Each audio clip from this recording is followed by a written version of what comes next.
So, we were discussing the Huckel molecular orbital theory for conjugated systems. We took butadiene as an example. It is shown in this picture or in this picture. This is a better representation. Each one of the carbons in the molecule has an unhybridized p orbital standing perpendicular to the molecule, and that is what is shown here. They are called chi1, chi2, chi3, chi4, and then we say, okay, molecular orbitals may be formed by the combination of these atomic orbitals, and the molecular orbitals have this form, and using this form it is possible to calculate the expression for script T. Naturally, it will depend upon C1, C2, C3, etc., and then you say, okay, I will minimize the energy with respect to each one of them, each one of C1, C2, C3, etc. You will get 4 equations. Those 4 equations can be written or rewritten after making several approximations. They may be written in this form. Okay. And if you look at this matrix equation, what you find is that there is x always along the diagonal and nowhere else x is there. What is x? X is actually alpha minus script T divided by beta, and script T is the thing that you want to determine. And further, you also notice that the matrix is nice. For example, there is a 1 here. What does that 1 represent? It essentially arises because your carbon atom 1 and 2 are interacting. I should not say carbon atoms, but the atomic orbitals on the carbon atoms 1 and 2 are interacting. So, because C1 and C2 are neighbors, you have this 1 here. So, you have a 0 there. Why? Because carbon atoms 1 and 3 are not neighbors. So, the prescription is actually very simple. If you wanted to write the matrix, which is usually referred to as the Huckel matrix for any system, all that you need to do is you fill up with x along the diagonals, and you put a 1 if atoms are nearest neighbors. If they are not nearest neighbors, right, then the matrix element is going to be 0. So, with this understanding, let me look at a few simple systems and illustrate the application of the method. So, the simplest system, of course, is ethylene.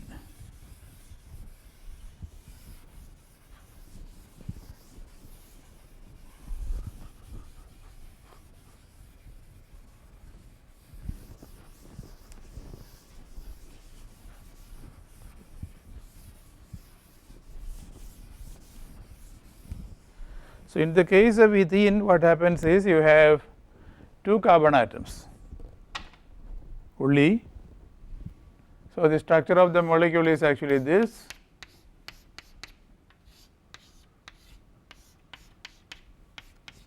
This shows only the sigma bonds, the bonds formed by the hybrid orbitals, and then of course there are p orbitals perpendicular to the plane of the board on both the carbon atoms, and so I will draw a picture showing just the carbon atoms and these p orbitals. So, this is the first p orbital and that is the second. Okay, let me call this chi1, call this chi2.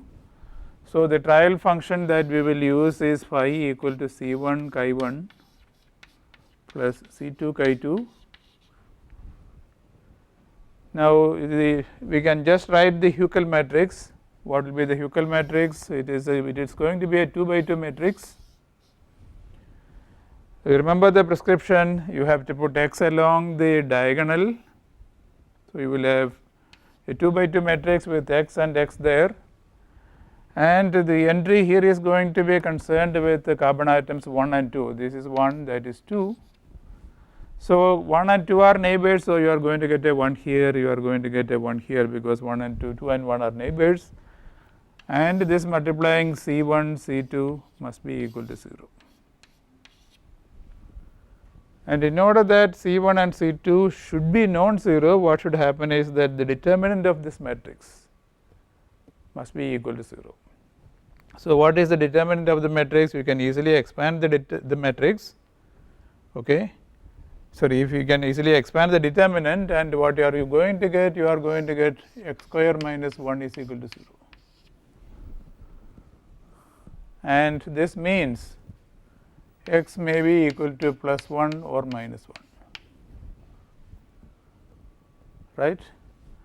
And if x is -1, what does that mean? It means that you see our definition of x is here, alpha minus script t by beta. So, alpha minus script t by beta is actually -1. So, if you rearrange, what will you get? You will get script t to be alpha plus beta, right. I will call this script E1 because I have the other possibility where x is equal to +1. In that case, you will get another value for script t, which will be alpha minus beta, right. So, you have found two allowed energy levels. These are energies of two molecular orbitals. I can represent them in a picture.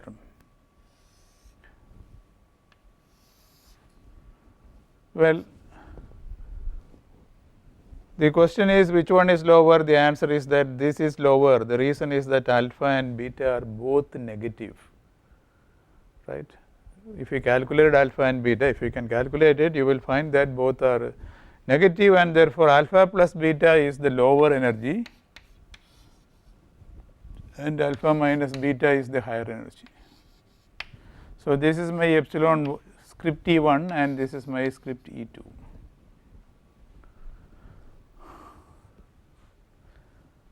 And in the case of ethylene, see each carbon, actually a carbon atom would have 4 valence electrons, but these 3 of the electrons of the carbon atom are used to form 3 sigma bonds. So, 1 for this bond, 1 for that and the third for that, and that leaves 1 electron sitting in the p orbital.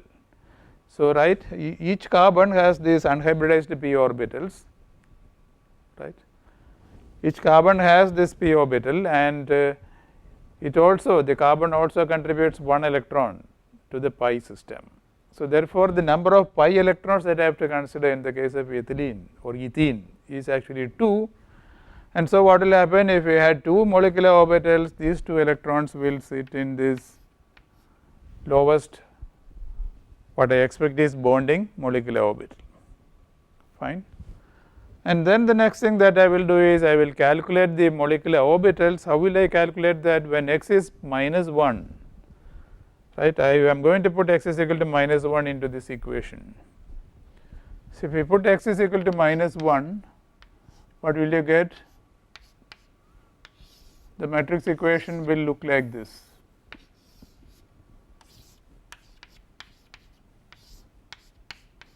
And if you multiply it, what are you going to get? You will find -E1 plus E2 is equal to 0. And the second equation that you get is not different. You will find that that says C1 minus C2 is equal to 0. Both the equations are the same. So, essentially, even though I have a matrix equation, essentially I have only one equation. And what does this mean? This means that C1 is equal to C2.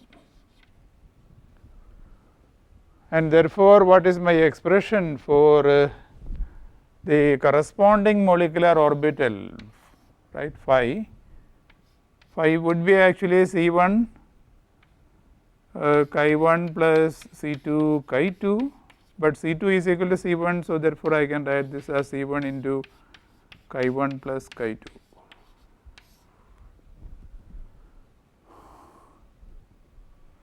So, this is my first molecular orbital, and therefore, what I will do is I will put a subscript here to indicate that this is the first molecular orbital. And then I have to determine Z1.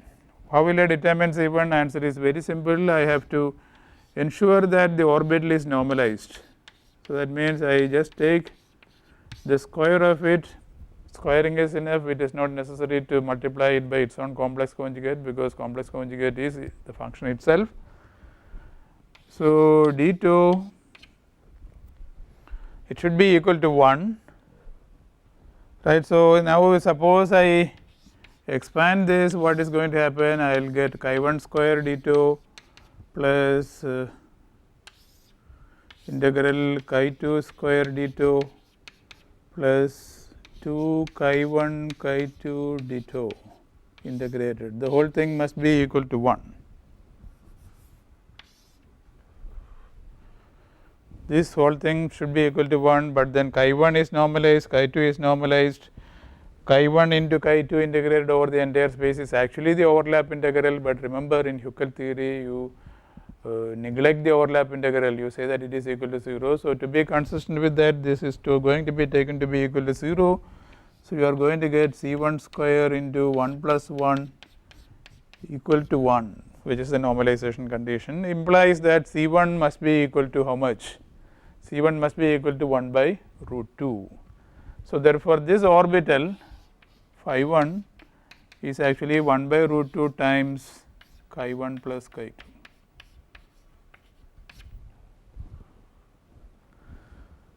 On the other hand, if you had put x is equal to minus 1, okay, you are going to get this as the energy. And if you substituted, we have just now done the case where x is equal to minus 1. So, let me put x is equal to plus 1. So, if you put x is equal to plus 1, the same kind of analysis can be carried out. It is pretty straightforward. What will happen is that you will get 1 1 1 1, that is the value of the matrix, and so this into C1 C2 must be equal to 0, which implies that C1 must be equal to minus C2. Right, and then you can go ahead and find the orbital without any difficulty.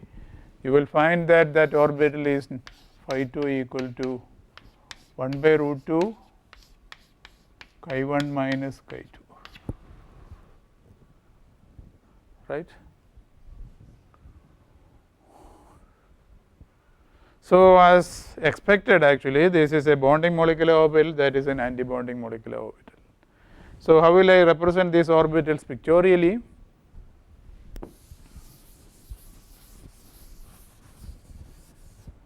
Well, these are the p orbitals. Remember, this lobe is plus, that also is plus, this is minus, that is minus. So, if you added the two up, you are going to get the bonding orbital. How would it look like? It would look like, roughly it would look like this. These are the two atoms.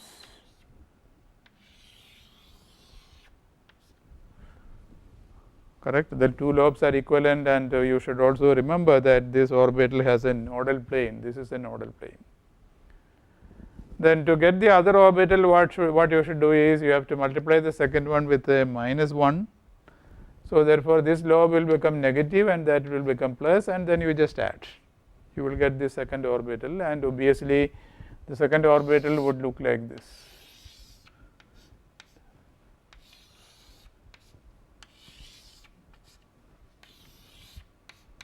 And in addition to the node that the p orbitals have, this particular orbital has a nodal plane which is perpendicular to the plane of the molecule, something like that. And further, if you like, you can say, okay, in the case of ethene, there are 2 electrons sitting in this molecular orbital. So, therefore, the total pi electron energy of ethene, which we will denote as E pi appropriate for ethene, how much will it be? You will have 2 times alpha plus beta as the energy. Now, this may make you unhappy. The reason is that I have just added, you see, alpha plus beta is the energy of 1 electron. So, you multiply that by 2, I am saying that you will get the pi electron energy. You may ask, what about electron repulsions? Because we know that electrons actually repel each other, we should be worrying about that, but you see Huckel theory is very, very approximate, very, very crude, and it simply neglects electron repulsions. Okay. Now, further what it does is so many approximations have been made that it is practically impossible to calculate any of these things using rigorous quantum mechanics. So, what is usually done is this alpha and beta are taken to be parameters which are to be determined from experiment.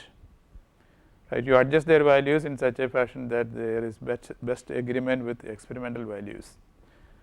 and because of this, this is actually known as a semi-empirical theory.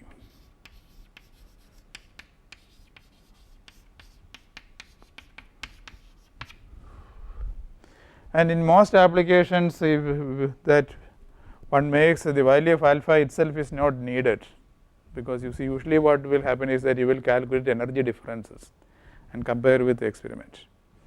So, if you calculate energy difference between this and that, then you will find that that does not involve alpha. Energy difference actually is minus 2 beta, right. And suppose you can spectroscopically measure the frequency of the radiation which will bring about this transition, then you can estimate the value of beta. And there are other ways of estimating the value of beta, but again this is a little bit problematic, because depending upon the method that you use, the values of beta that you get are somewhat different. And we will assume the value of beta to be 230 kilojoules per mole.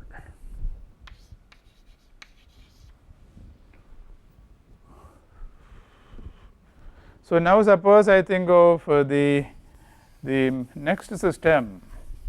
Well, I would like to think of a system which contains 3 carbon atoms, and so I will say that I have 3 carbon atoms. The system will be allyl. For example, it could be allyl radical, or it could be allyl cation or allyl anion. Okay. So, you will have a CH2 here, CH and CH2, and you will have 3 unhybridized p orbitals. You can call them chi1, chi2, chi3.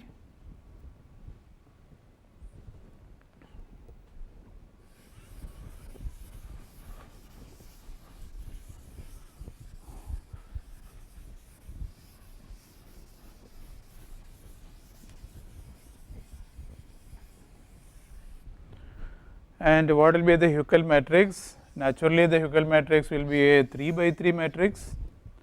How will you write it down? The diagonal elements are all equal to x. You will have a 1 here because atoms 1 and 2 are neighbors. You will have a 0 here because atoms 1 and 3 are not neighbors.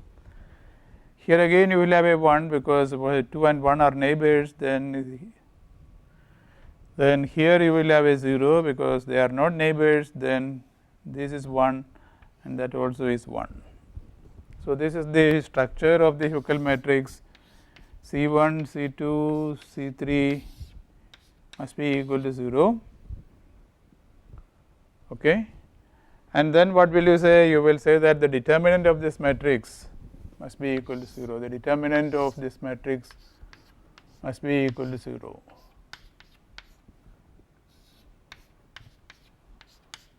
Now, this matrix is easy to expand, and you will find that the answer is x cube minus 2x is equal to 0.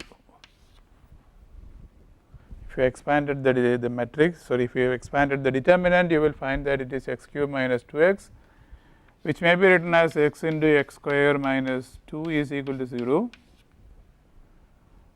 This implies that I have 3 possible values of x being minus root 2 is one possibility.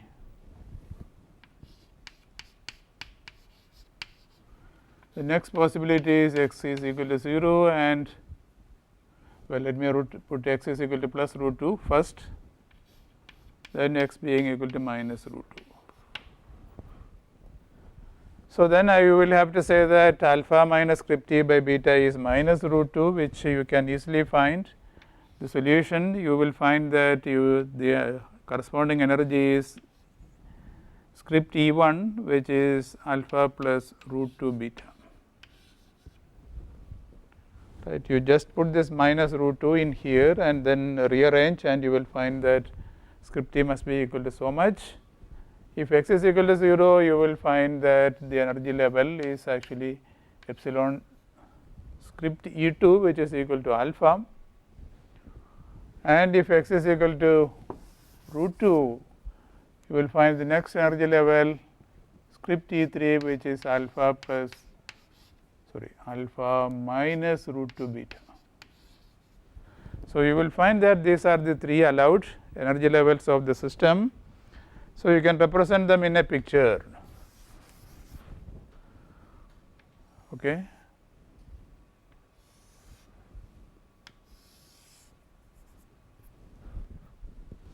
So, these are the 3 allowed energy levels. And then you ask the question, how many electrons are there in the system? If it is allyl radical, there are 3 electrons, because each carbon will contribute 1 electron to the pi system. Allyl cation means you have only 2 electrons. So, if I am thinking of allyl cation, what I will do is I will put 2 electrons here and they will be paired, while if I had allyl radical, the 3rd electron will go there, and if I had allyl anion, there will be 1 more electron. So, let me say I am thinking of allyl cation, this is the structure, or this is how the electrons are distributed. But then you will ask, what about the corresponding expressions for molecular orbitals? That will take a little bit of time, because what I will have to do is I will have to put x is equal to minus root 2, right. I will have to put x is equal to minus root 2, then solve for C1, C2, C3, find C1, C2, C3, then normalize the orbital. And similarly, you can do with x is equal to 0 as well as x is equal to plus root 2. So, let me just write the expressions that you will get. The first molecular orbital that you will find actually is 1 by 2 chi 1 plus root 2 chi 2 plus chi 3. This is the first molecular orbital that you will find. Then the second molecular orbital that you will find is phi 2, which is actually 1 by root 2 times, and the third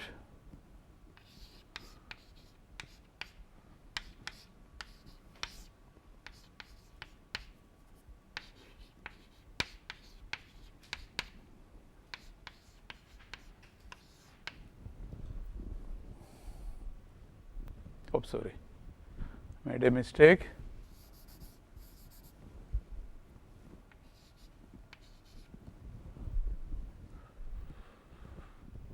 So, these are the 3 molecular orbitals of the system. They are not difficult to find, it needs a little bit of time to do the analysis. So, I do not go into the details of the analysis, but this is what happens. And then how will you represent these molecular orbitals? Well, you have 3 carbon atoms, 1, 2, 3, you have p orbitals on each one of them.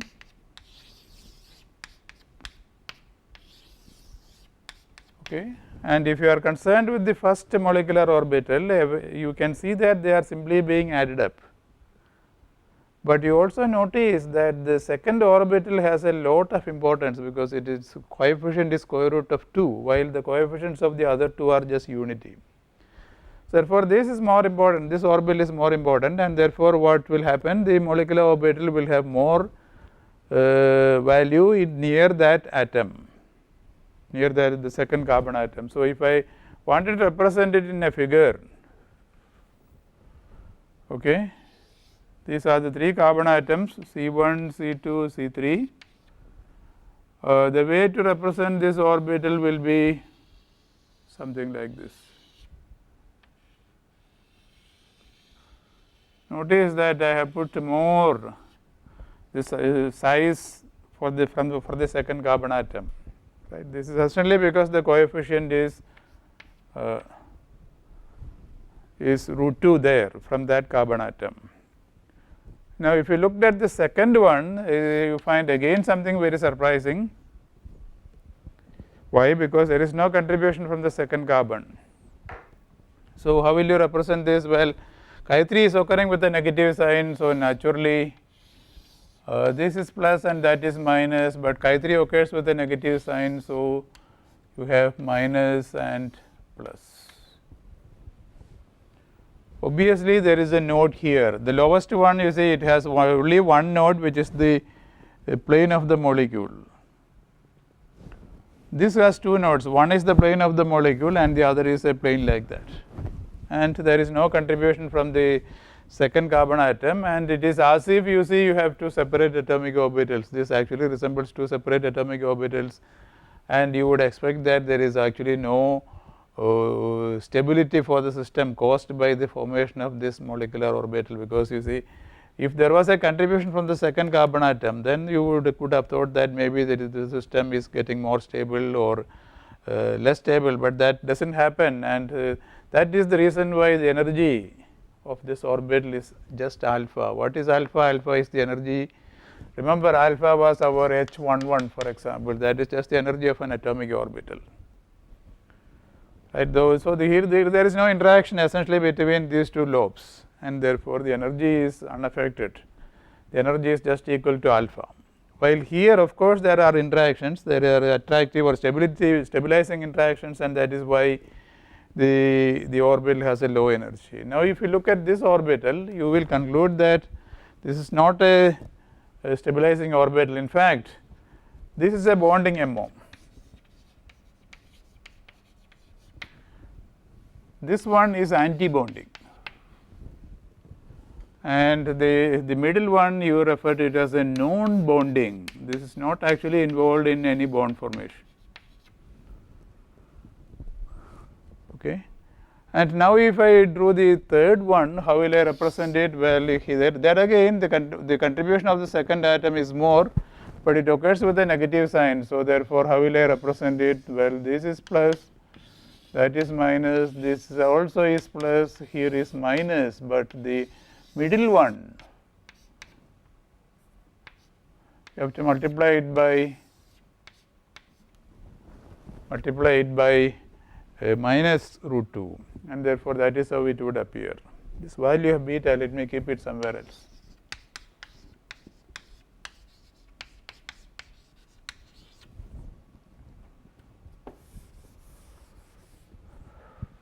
So this is the allyl system. Now another interesting system is butadiene. All that happens is you have one more carbon,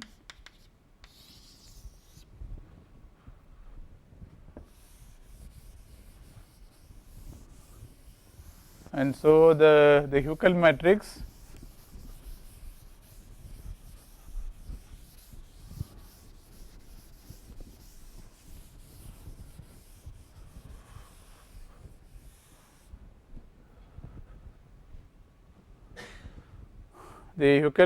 I will just continue here, would have the form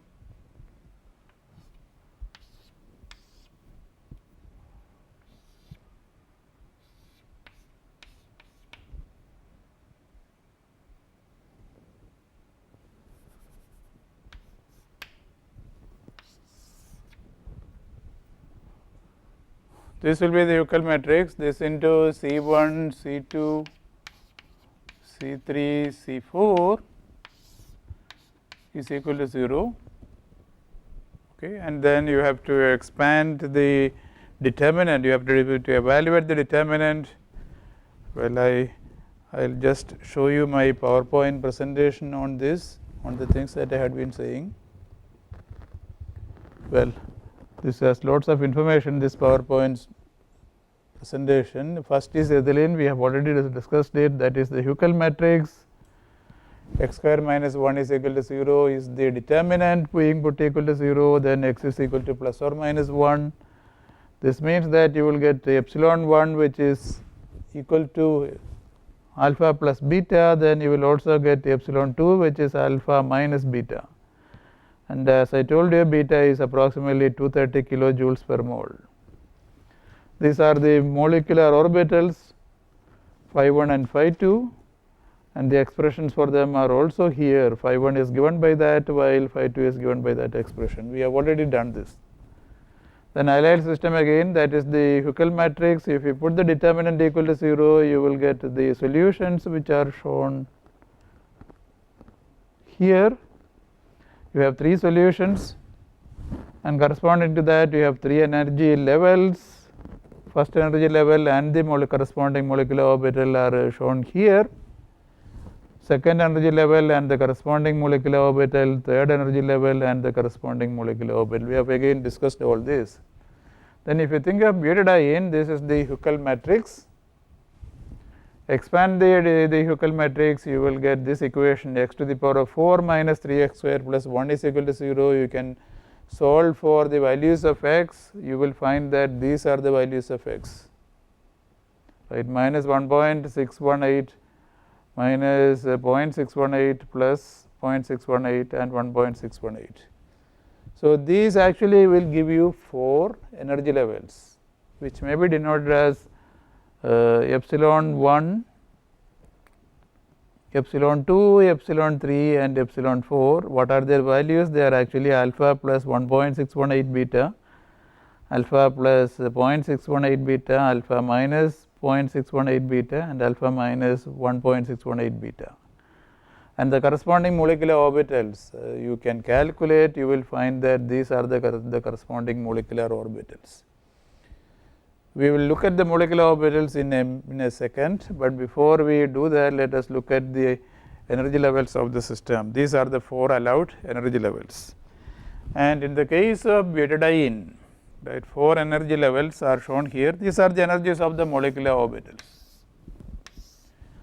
Butadiene has how many pi electrons? Well, each carbon contributes 1 pi electron to the system. So, therefore, it has 4 pi electrons. What will they do? They will go and sit in these bonding molecular orbitals, correct. This orbital has an energy of alpha plus 1.618 beta. This has an energy of alpha plus 0.618 beta. The other orbitals are not occupied, but they have energies which are given by these expressions. So, if these 2 orbitals are occupied, what will be the pi electron energy of butadiene?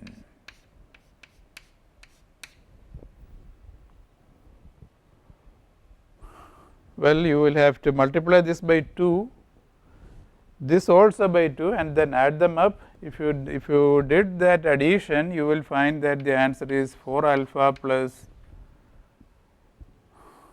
how much?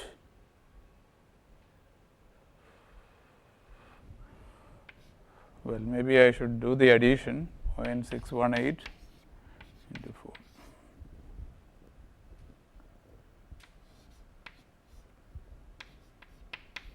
So, it will work out to be 4.472 beta. So, this we say is the pi electron energy of butadiene. Okay.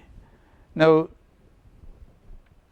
I shall assume that you know a little bit of organic chemistry. So, this is one of the ways of writing the structure of butadiene. Suppose I had written a structure like this. So, if you say that okay, this is the structure of butadiene, a chemical structure written this way actually means that there is an ethene-like double bond here and an ethene-like double bond there. Now, if you had an ethene-like bond here and if you use the Huckel theory, this ethene-like bond would have a pi electron energy of alpha plus beta into 2, right. And this ethene-like bond also would have an energy of alpha 2 times alpha plus beta, and therefore, if you had 2 separate ethene-like bonds, how much will be the total energy of the system? It would have been 4 alpha plus 4 beta. But in the case of butadiene, the pi electron energy is not this, right. The actual pi electron energy is so much. Why this is happening? The reason is actually simple. If you had 2 separate ethene-like systems which were not interacting, then that would have been the energy. But what you actually have is not 2 separate ethene-like entities, but you have molecular orbitals. These molecular orbitals are actually delocalized over the entire system. We will look at the shapes of the molecular orbitals in a few seconds. You will see that the molecular orbitals are delocalized, and therefore, what has happened, you see this is the energy if they were localized, right. The bonds were localized between these atoms and those atoms, but because the molecular orbitals are delocalized, what has happened? The energy has changed from here to there. Now, which one of these two energies is lower? The answer is that this is lower, because beta is negative. So, this change we say is because of delocalization, and people usually denote it by the symbol dE, just shorthand notation for delocalization energy. How much is the delocalization energy? It is this energy minus that energy. So, it is actually minus 0.472 beta, and I realized that I had a slight mistake here. Beta should have been, I mean, strictly speaking, this is just the magnitude of beta, actual value would be minus 230. Okay. So, therefore, you can use that and estimate the delocalization energy of butadiene. You will find that it is approximately 110 kilojoules per mole. So, this is the reason why organic chemists say that delocalization actually lowers the energy of the system. There is also another way of thinking about it, which is in terms of resonance, but we will not go into the details of that. We will just stick to the molecular orbital theory, and according to molecular orbital theory, there is a lowering of energy because of delocalization energy, and the roughly speaking, in the case of butadiene, this is the amount of energy. Now, we will discuss the most important system that is of interest to the chemists, that which is actually benzene. So, how will benzene be?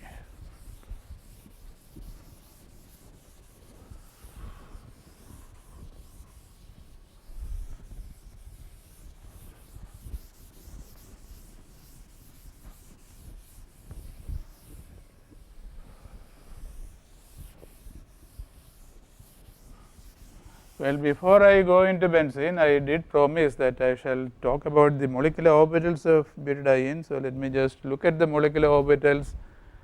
The expressions are shown there. Because I would like to finish this topic today, I shall not write those expressions on the board, but I will just draw the molecular orbitals.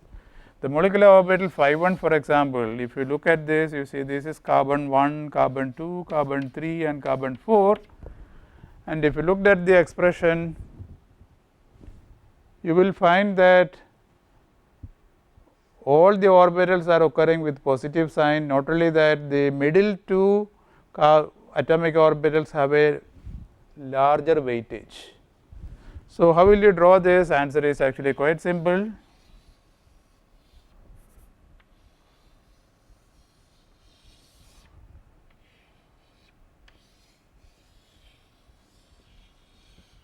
So, this is the way, this will be plus and that is minus, this is phi 1.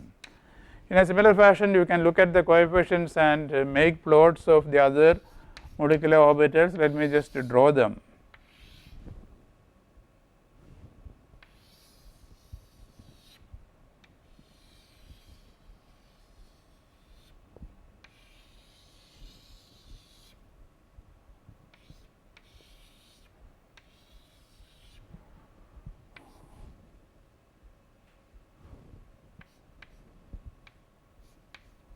So, that is phi 2, then phi 3,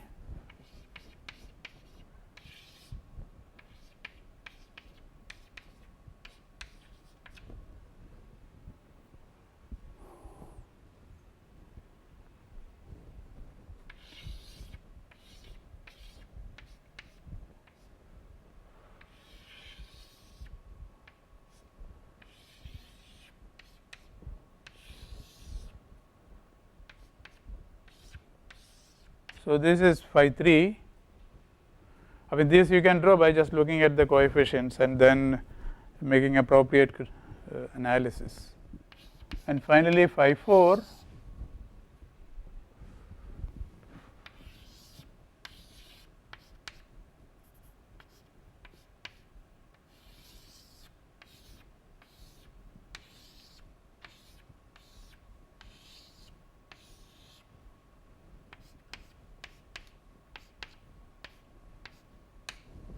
So, that is phi 4.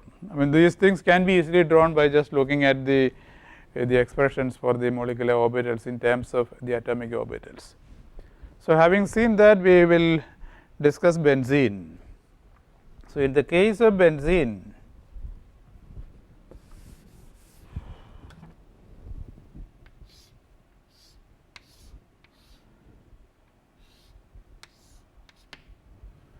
you will say, okay, let me number the carbon atoms. Let me say this is carbon atom 1, 2, 3, 4, 5, 6. So, naturally, the Huckel matrix will be a 6 by 6 matrix. Okay. So, you will have X. Here you will have 1 because 1 and 2 are neighbors, right. 1 and 2 are neighbors. So, you will have 1, then 1 and 3 are not neighbors. So, you will have 0, 1 and 4 are not neighbors. So, that means another 0, 1 and 5 again not neighbors. But if you think of 1 and 6, they are neighbors, and therefore, you are going to get a 1 here.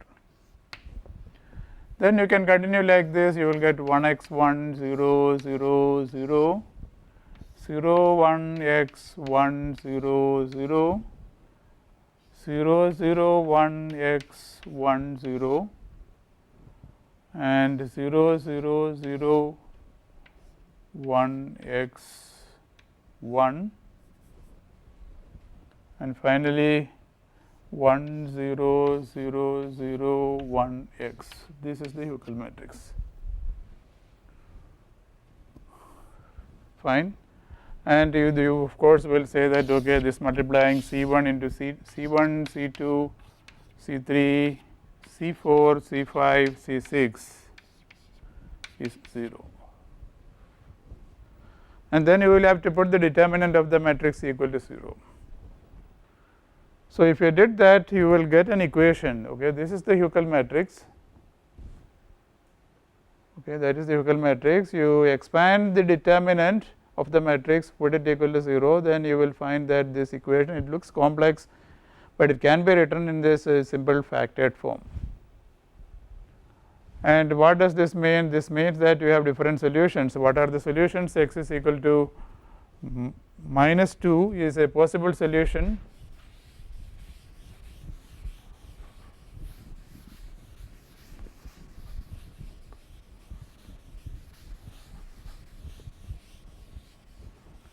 X is equal to minus 2 is a solution, x is equal to minus 2 implies energy is alpha plus 2 beta. And the way this equation is, you will find that x is equal to 1 occurs 2 times, because it is occurring with x minus 1 is occurring with a square. So, x is equal to 1 occurs 2 times. That actually means your orbital is doubly degenerate. Then x is equal to minus 1 occurs 2 times, x is equal to minus 2 occurs only once. So, this is actually having an energy of alpha plus beta, that has energy of alpha minus beta, and this one has an energy of alpha minus 2 beta. And in the ground state of benzene, how many electrons are there? How many pi electrons are there? The answer is 6. So, you will have to put 2 electrons here, 2 electrons there, and 2 electrons there. So, if you looked at this, you can calculate the pi electron energy of benzene.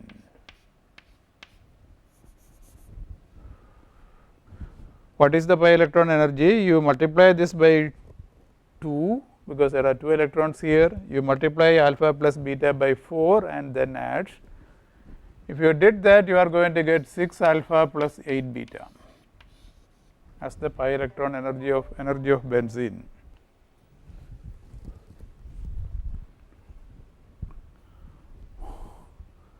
So, this is the pi electron energy of benzene.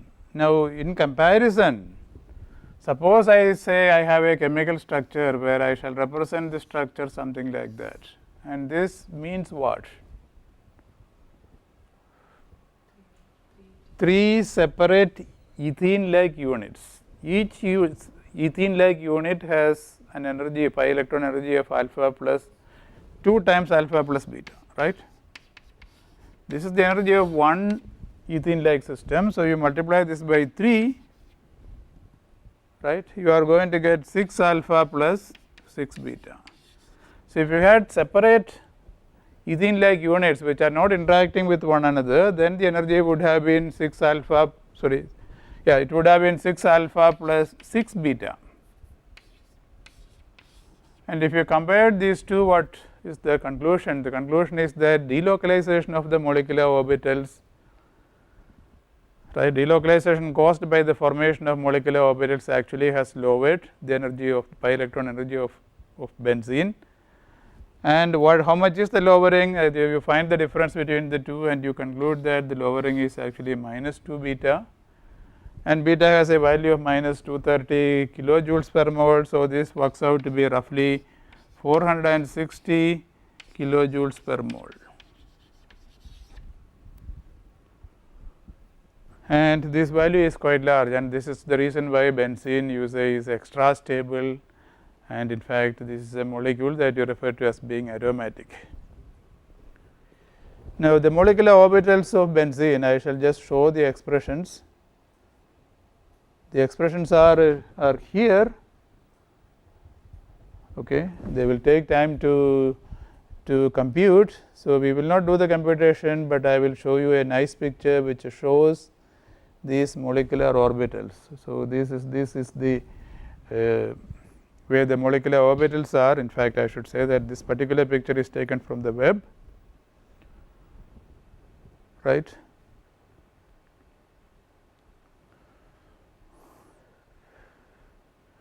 And I think with this I shall conclude this course, but before I actually conclude, I would like to leave you with a quotation. The quotation actually says that quantum mechanics forms the basis for the whole of chemistry. I hope the lectures that I have given convinces you that quantum mechanics is very useful for the chemists, and this quotation actually is due to a physicist, a very famous one, and the quotation is actually from Dirac. Now, I would like to also acknowledge the NPTEL, in fact, Professor Mangalasundar, who asked me to give this set of lectures. He has been very nice, and in addition, I would of course like to thank the staff of the NPTEL program here in Madras IIT. They have been very cordial and helpful, and I would like to thank students of IIT Madras who have attended my lectures. And finally, I would of course like to thank the Department of Inorganic Chemistry, which is my department, Department of Inorganic and Physical Chemistry, Indian Institute of Science, which is in Bangalore. And to conclude, I shall leave you with this question. So, thank you very much. Thanks to all of you.